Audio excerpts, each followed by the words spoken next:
when we were in Germany, I was going up this road to meet this war correspondent, and there coming towards me was a column of Germans with a white flag. So they stopped me and they said, "We surrender, we surrender." There was an English-speaking German officer in the front. I said, "Well, you can't surrender to me." "Oh, no, we must surrender, we must surrender." So I thought for a minute, well, what can I do with them?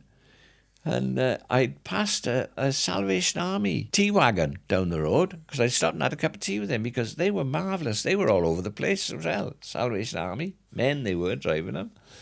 So I know, I'll take them back there. So we were only about a mile down the road, so I said, "Come on then." So I marched them back down to this Salvation Army thing. So I said, "Look," I said, "these fellas want to surrender." I said, "I can't do anything with them." But I said, when I was coming up here, I said, I saw the MPs coming up. So I said, "We'll stick their guns under your wagon, give them a cup of tea." I said, and by that time, the MPs will be up here. So that's what he did.